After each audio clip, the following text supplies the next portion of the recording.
Because as soon as you say mental health, there's people in the room that shut off. Well, we're not supposed to talk about that. We're in church. Or oh, we can't talk about that because we just slide that under the table and don't think about it. And so what some of the differences are between mental health and mental illness, I think both are real things. I think both are true things that happen. Both are horrible things that people have to walk through. Mental illness, on the other hand, yes, it takes a doctor. I believe 100% that if you have a mental illness, please, please, please go get help. Please go get medication that they will prescribe you. I can't prescribe you medication. I can refer you to someone who can, but I cannot prescribe medication, and I believe in some instances that is necessary. I believe that God gave everybody talents and skills and gifts to do every single thing. Mine is to talk and to give you the tools that His Word says. Someone else's gifts is to be able to provide you with the care and the medicine that you need. And there's people behind the medicine that had gifts as well to be able, because they're a whole lot smarter than me. God blessed them abundantly. And so I want everybody to know that that's where we're starting out, and this is kind of where we're going. We're going to go on this journey with each other about mental health. And I want everybody to know at some level you've experienced mental health, whether you know it or you don't know it. And probably have had some issues with it. I mean, it can be as easy as fear. It can be as daunting as depression. I'm not talking clinical depression, but it can be as daunting as depression. Anxiety. How many of y'all would say that you've ever experienced anxiety before? Worries, concerns. Why should the church talk about these things? I believe the church should talk about these things because Jesus specifically talked about these things. When He said, cast your cares upon me. Cast your burdens, cast your worries on me. So if Jesus specifically says that we aren't supposed to carry some of the weight that we decide to pick up, and we're supposed to be able to hand it off to Him, and I believe the church needs to talk about it a little bit more often. And rightfully so, it is Mental Health Awareness Month. And so we wanted to take this moment. It's kind of like a little the ball on the tee, and we're gonna hit a home run with it this month. I hope some people are able to pick up some tools. I hope that you are able to leave here more equipped, more strengthened. And then this morning, I'm going to come right out of the gate and give you the answer. Okay? It's kind of crazy. But I'm going to give you the answer, and then I'm going to walk through my sermon. I don't normally do that. I normally build the suspense and then give you the answer. No, but we're going to give you the answer first, and it's actually the answer that most people as believers already know the answer. But it's going to be a story that we find, and really this is going to be our main two verses for the whole series. Luke 4, 18 through 19. I'm going to set this up for just a second. Jesus was just coming back from being in the wilderness. Right after He had been baptized, He got sent out to the wilderness, and He was tempted for 40 days and 40 nights. But the temptations that were coming weren't just these measly little temptations. They were stuff that was going on with His mind. They were things that were happening to Him. See, the thing is why Jesus had power over the things that and authority over the things that He spoke of. Why does Jesus have the authority for our life? Is because He got to experience the things that we experience on a daily basis. So what He did is He came back. The Bible says that He actually came back in the Spirit of God, and He came back and immediately went to the temple. And when He went to the temple, He was handed this scroll. And it just so happened to be the scroll of Isaiah, the book of Isaiah. And they handed Him this scroll, and it was Jesus' duty to do the teaching that day. And this is what it said. It said, the Spirit of Lord is on me, because He has anointed me to proclaim good news to the poor. He has sent me to proclaim freedom for the prisoners and recovery of the sight for the blind, to set the oppressed free, to proclaim the year of the Lord's favor. Amen. Right? That's some good stuff. But so what we got to see is that was actually written by a prophet, Isaiah, hundreds of years before. Isaiah is one of the biggest prophets that foresees the coming of Christ. And he writes about it often. He talks about the birth of Jesus and how that would happen and where it would take place. And guess what? It was all correct.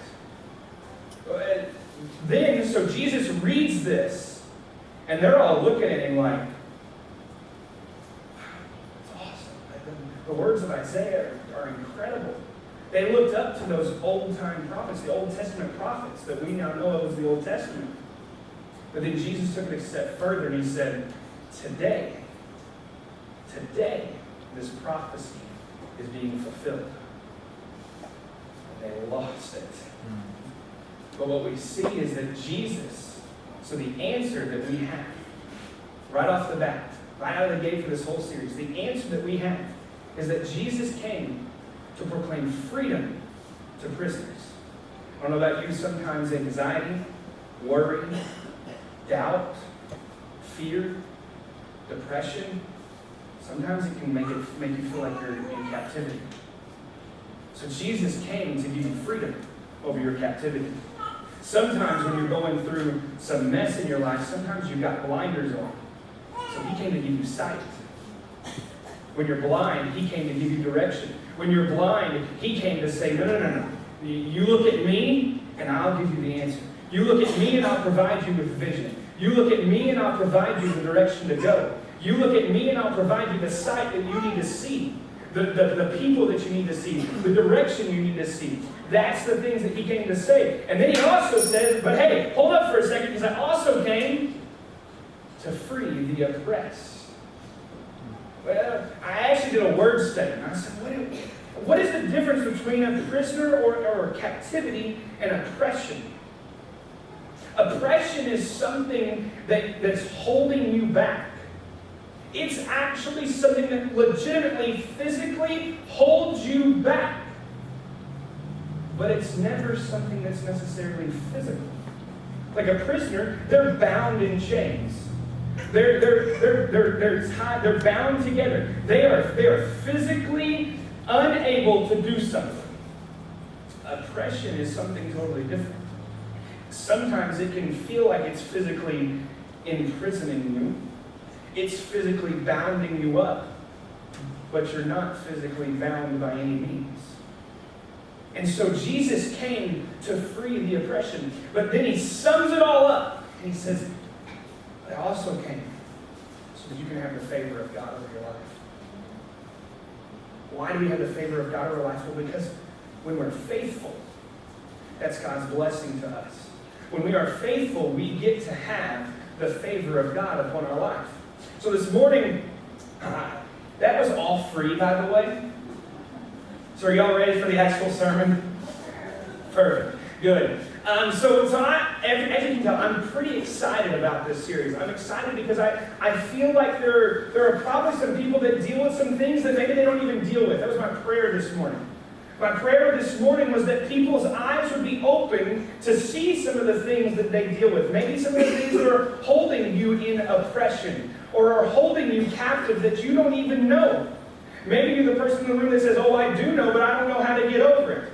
I'm hoping that I give you the way and the answer to get over some of those things, or at least to give you the tools to work through them. And so, one of the things that I did was a few weeks ago, I took a trip with some guys, and we went to a conference called the Stronger Men's Conference over in Springfield. It was a wonderful time. We had a great opportunity of bonding together, getting to hear some wonderful worship, some amazing speakers. And today's message, I've kind of picked some of my favorite parts out of one of the sermons because it had absolutely nothing to do with mental health. But I started digging into the story that he used. It's the story of Elijah. And the story of Elijah, when we start digging into it, we can start seeing some very big contextual things that can easily have some clarity to some of these things that maybe we deal with in our mental health situation. What some of the things that might get us to this spot of dealing with mental health, or maybe not dealing with mental health. And so this morning, I want to ask you something.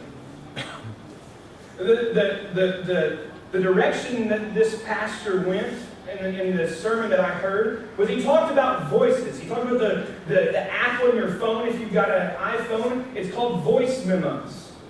One thing good about voice memos is that you can record yourself, you can record somebody else, and it can be a reminder for you to come back and listen to or to do something.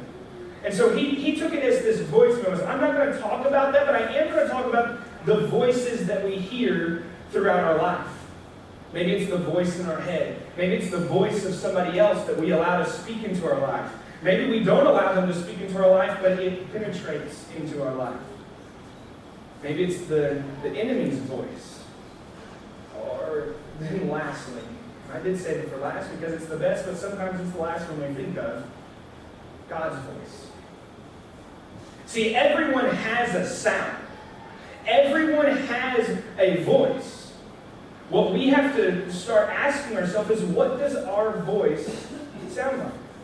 What is the sound that we make? Is it a positive sound or is it a negative sound? Is it one that builds people up or is it one that tears people down? Is it one of rejoicing? Is it one of joy? Or is it one of negativity and hurtfulness? That's what we have to decide is, where is our sound going to be? Is it going to be one that's bright and cheery? Is it going to be one that's dark and not? The next question I have is, what does your voice sound like when you're alone? It's easy to sound really good here. It is so easy to sound really good here. I grew up, and this is a bad thing, but I grew up my whole life sounding really good within inside of the four walls of the church. I could do the part. I played the role. I completely and utterly made everyone believe that I was on top of the world. Had everything going for me. I had the call of God on my life. That's what I was told. All while I was running the exact opposite direction. And so for you, that's what we have to ask is, what do you sound like alone? Are you building yourself up or are you tearing yourself down?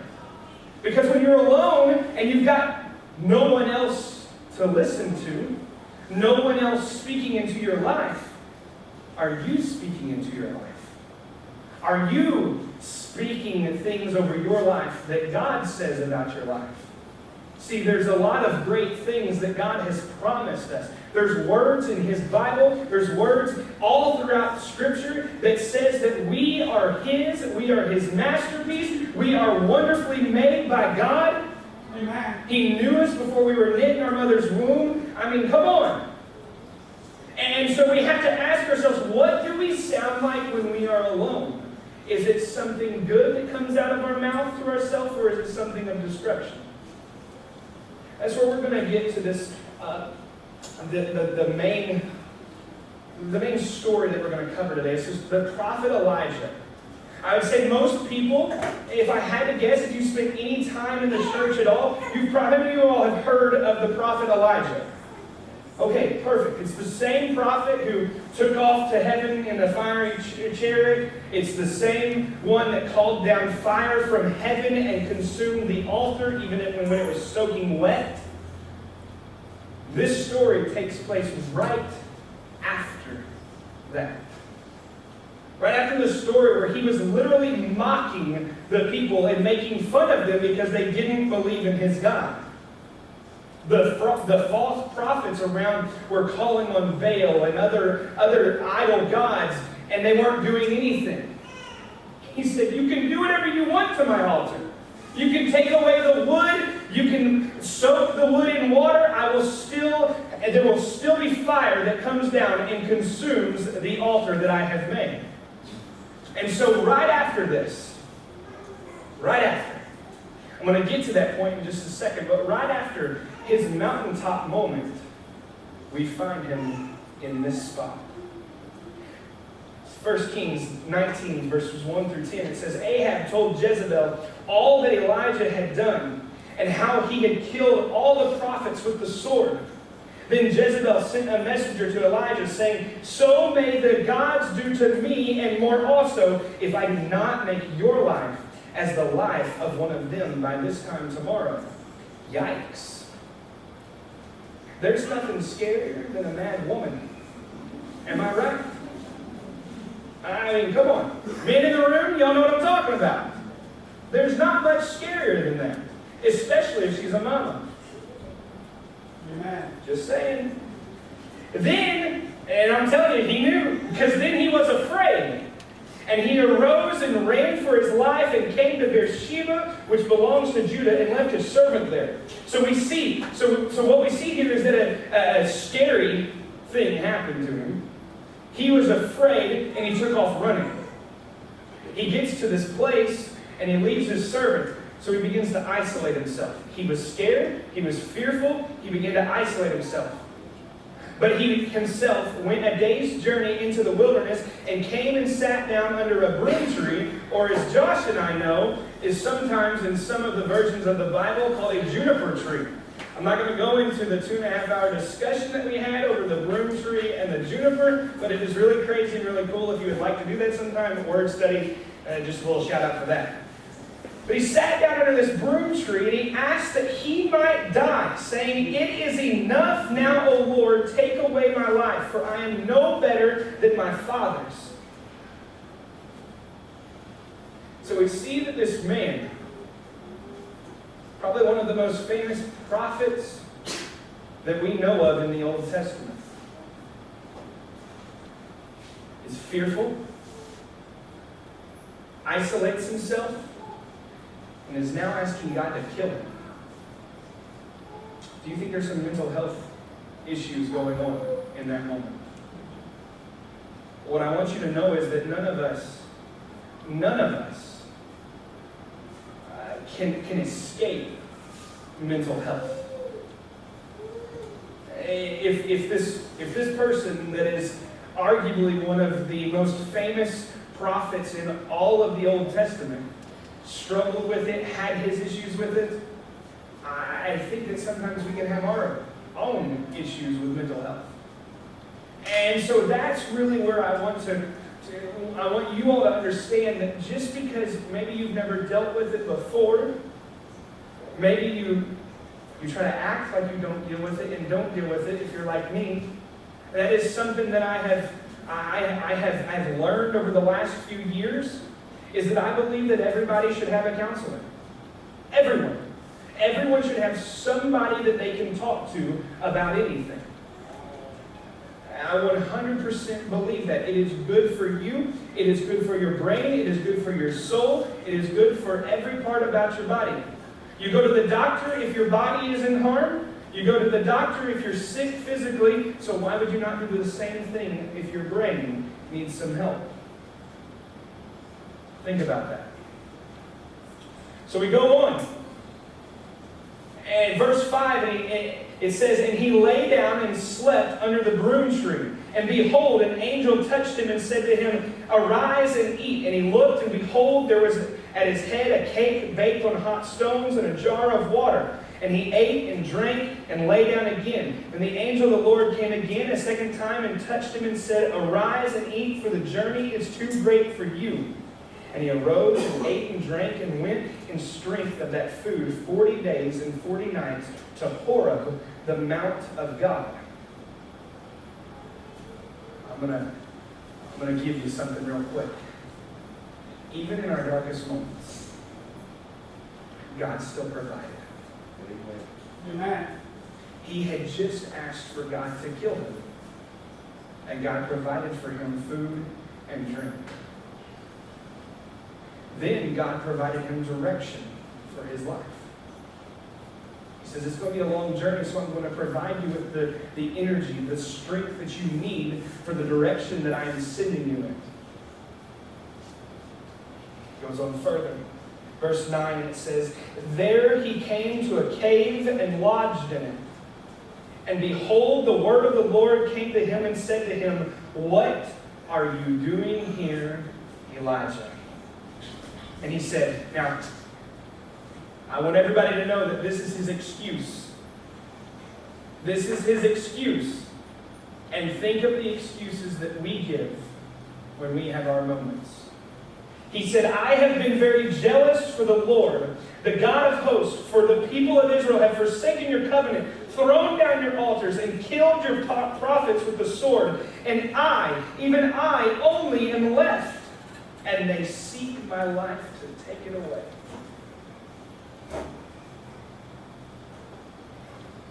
If you're taking notes this morning, I've got 3 points for us. First thing is that tiredness creates worries for us to focus on. Tiredness creates worries for us to focus on. See, the issue is that we see that Elijah had just came from one of the greatest things that he had ever seen, the people around him had ever seen, and one of the greatest victories for God that had ever happened. God put the idol gods in their place that day on Mount Carmel. And so what we see is that in this moment, one of the things that over the last few months or so I've learned a lot about. I went on a retreat for pastors that the whole retreat was about community and rhythms of rest. One of the things that I can say for mental health is you have to start laying out a rhythm of rest for you in your life. Rest doesn't come by just, I'm going to lay my head down, or I'm going to take a break, or I'm going to do this. You have to be intentional. That's the thing about a rhythm. A rhythm is something that has intentionality. It is something that is done on purpose. It is something that is intentional when we need rest, when our body needs rest, when our mind needs rest, when our spirit needs rest. We have to be intentional about it. And so one of the things is that he wasn't being intentional about the rest that he was needing. And so the worries came because of what someone said in a moment turned into something drastically different. Because in a moment, someone spoke something into his life that created fear, that created isolation, that created depression, that created himself into this huge, big issue. And then God says, "What are you doing here, Elijah?" You see, our focus isn't broken just because we've messed up or just because we've done something different. Our focus is broken because we're tired. When we are fatigued, the tiredness comes out easily, and the things get shown because of the fatigue that we have in our life. See, what I mentioned earlier is he had just had his mountaintop moment, which was then followed by a rock bottom moment. I can promise you, almost always, rock bottom moments immediately follow mountaintop moments. Immediately. One of the hardest things for a pastor is Sunday afternoon and Monday. Because I'm going, man, I killed it. I did great. When I get off the stage, I can run through a wall. Believe me, that back wall is not built very well. I could probably run through it if I needed to. That was a joke. But I do, sometimes I feel like I could run through a wall because I'm so excited. This is what I love to do. If I could think of anything else to do, I would do it. But I can't. I've got this thing on my life. It's the call of God on my life that people have spoken to me a long time ago that I can't do anything different and I can't shake it. And so what we see is this mountaintop moments that happen here immediately follow going, man, this was in my notes, I didn't say this. This was in my notes, I didn't say this. No one came to the altar? What? And I can start spinning myself into this web of totally doubting my calling that I know that God has on my life. Because of the things that I allow myself generally to speak into myself, or the enemy's voice speak into me. And because of that, we get this moment where then we're fatigued because we're going throughout the day and we're not taking the rest that we need. We're not taking that time that we need to allow our body, our soul, and our mind to rest, to recoup. That is something that is important to us. We have to recharge. I learned a lot about this over the last little while. Some of you all know, but some of you don't. Back at the beginning of March, I had a pretty crazy experience. I had to go to the ER and it was crazy. I thought I was going in there with what I thought was a gallbladder attack, worst feeling I've ever felt in my entire life. Then they get me into triage and they go, "Sir, are you having a heart attack?" I'm going, "I hope not. I'm at the ER. You should probably tell me if I am." They do all of the stuff. Everything's fine. And I mean, it was just one thing after another. Sugars through the roof. One of the things my doctor told me after that, "Brandon, you need to rest. You're burning both ends of the candle." How many of y'all ever heard that before? When you're burning both ends, guess what? You don't get any rest. Your body gets fatigued. But your mind does the same thing. And so over the last few months, I've learned a lot about what the word rest means. Whitney and I were able to get some rest this weekend. And last weekend was our anniversary, and so we were able to get away this weekend and have some rest. And just take some time to recoup, to recharge. And so take that time. Take the time that you need. It is important, not to just your body, but to your brain as well. Before we move on to the next, I want to hit on that question that God asked Elijah. This question is important. What are you doing here? You see, he wasn't actually talking about his location. I think sometimes we think of these questions that God asks and we get too literal because we don't take them in context. And so when we take this in literal, we think, "Oh, I'm at the mountain because it's the mountain of God." No, he was asking Elijah, what did it take to get you to the point where you no longer believe my word and the promises that have been spoken over your life? That it doesn't matter what someone says about you. It doesn't matter what someone speaks into your life. It doesn't matter what you speak into your life. It doesn't matter what the devil speaks into your life. It matters the promises that I have spoken over your life. Do you not remember the thing that you just accomplished through the power of God that I have placed inside of you? You just called down fire from heaven, and now you want me to kill you? I mean, I could do it with a flick of a finger, but I'm not. You've been called, so you have to do something different. And so for us, it's where I'm going, holy cow. There are times in our life when we need that wake-up moment of going, how did we get to this moment? Maybe it's not a location, but how did we get to have this moment when God has spoken the things of our life, the promises that he has, the promises that he has made to us? His word says that we will do everything that he has done and more. So if you don't think that you don't have the power of God in your life, you're wrong. That's right. If you're a believer, you do. And so we should believe that anything we face, no weapon formed against us shall prosper. That's a promise over our life. Healing, by his stripes we are healed. That doesn't just mean our physical bodies, that means our mental capacity as well. We are healed. Past tense. It means that when the circumstance already arises, it's already been healed. It's already happened. It's already been taken away. It's already been there. And so we just have to, we have access to it. We just have to go to it. We have to take up the access and put it to action. See, one of the things that I've heard is that your present focus determines your present feelings, which then your present feelings determine your present actions. And simply all that means is that your behavior will follow your belief. If you believe what someone says about you, guess what? You're going to behave that way. If someone says to a young child for a constant amount of time, you're never going to be good enough, you're not going to succeed, you're not going to do that, guess what? He's probably not, or she's probably not going to succeed, and she's probably not going to do the things that she or he wants to do, because you have spoken that over their life.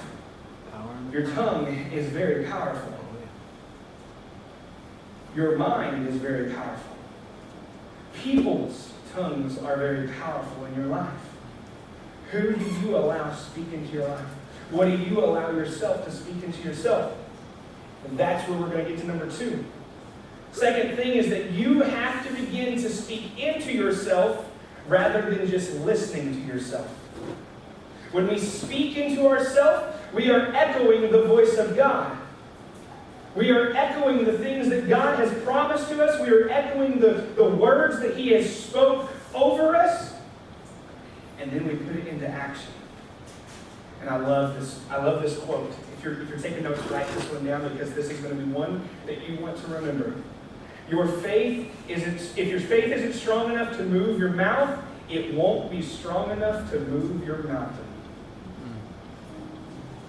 If your faith isn't strong enough to move your mouth, if it's not strong enough to say, I've got to start speaking God's voice over me. I've got to start echoing the voice of God, His promises over my life, over my kids' life, over my relationships, over my business. I have got to start doing that, because if my faith is not that strong, then believe me, your mountain will not move.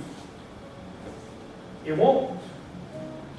To move a mountain, you've got to have faith. Yeah, the Bible says that it only has to be faith the size of a mustard seed, but guess what? That mustard seed's faith is large.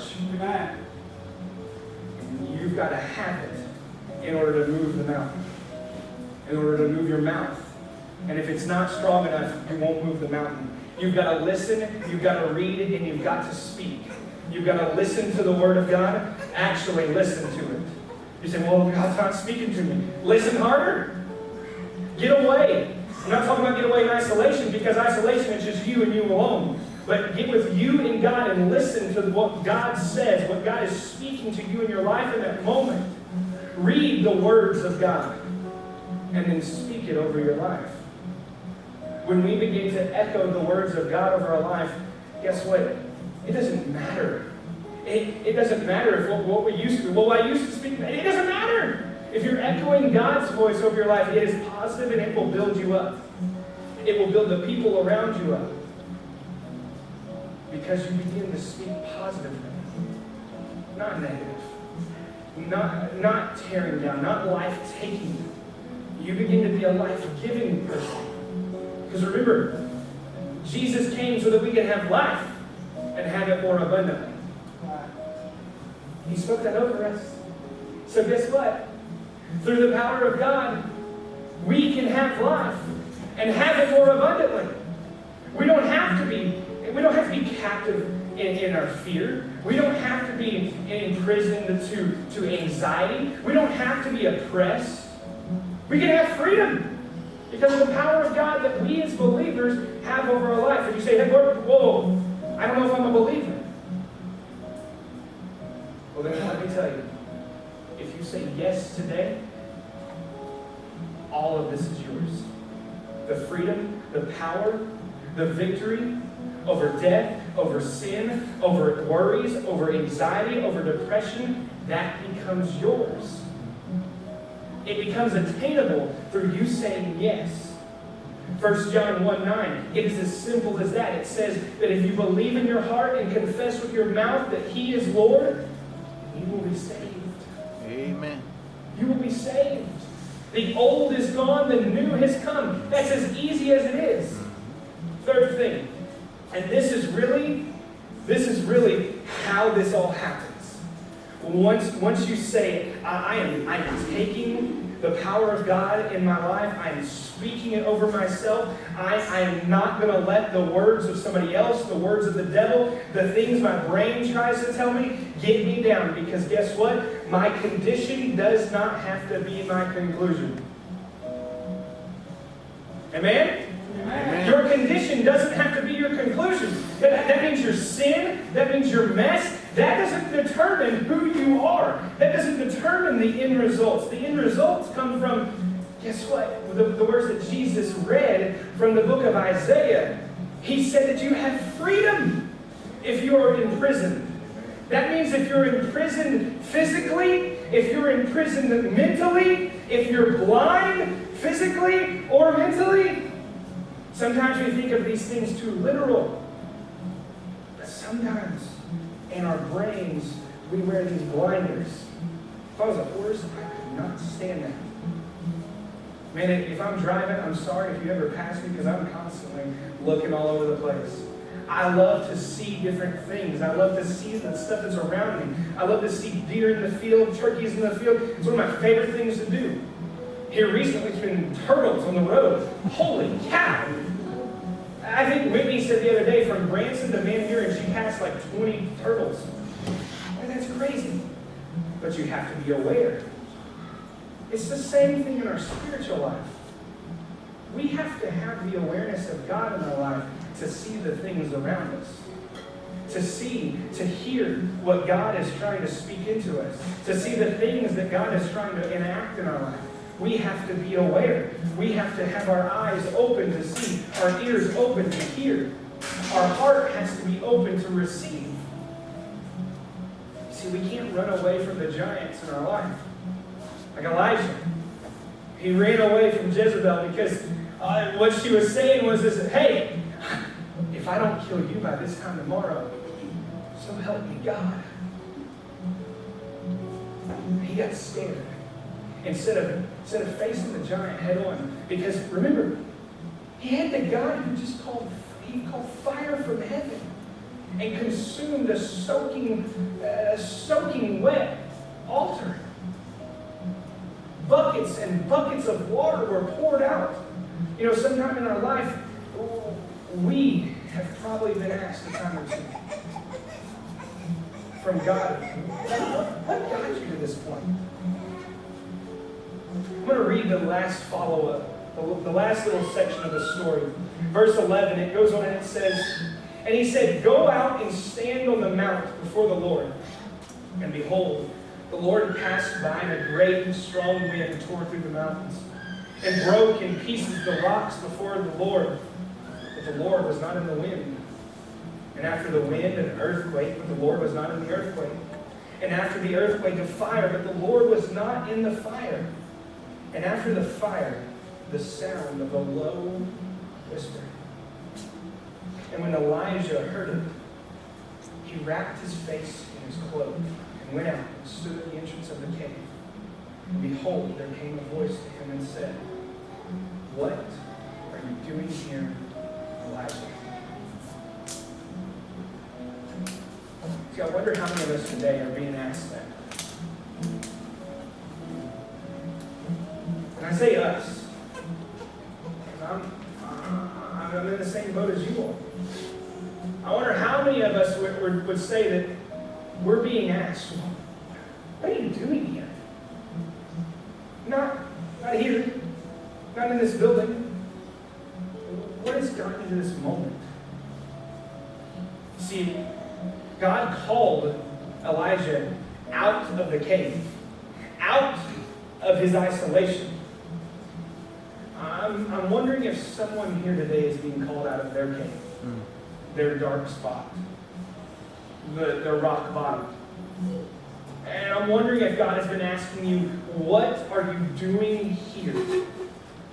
What got you to this point? Because I have told you all of the promises that I have over your life, all of the things that I've given you, the power that I've given you. What has got you to this point? So today I want to give you that opportunity. You see, Elijah knew to go to Mount Horeb for a reason. There's a reason why he went to Mount Horeb.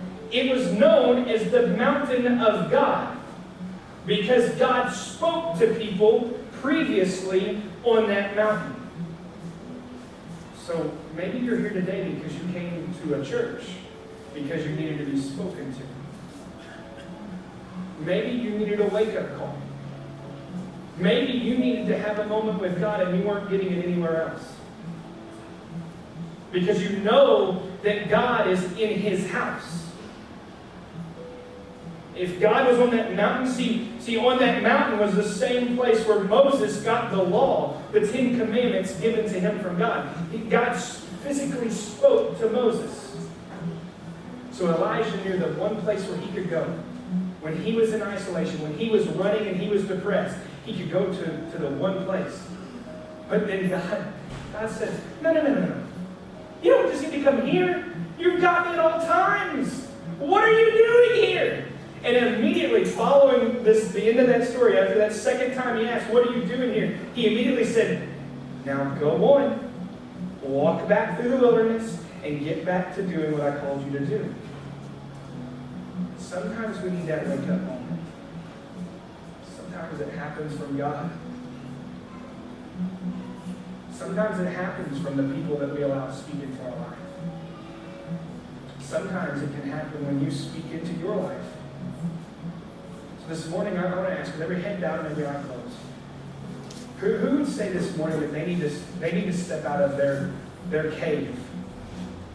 And if that's you, I don't want to ask you to raise your hand. I believe that this morning, this is a morning that somebody needs to make a decision and somebody needs to move.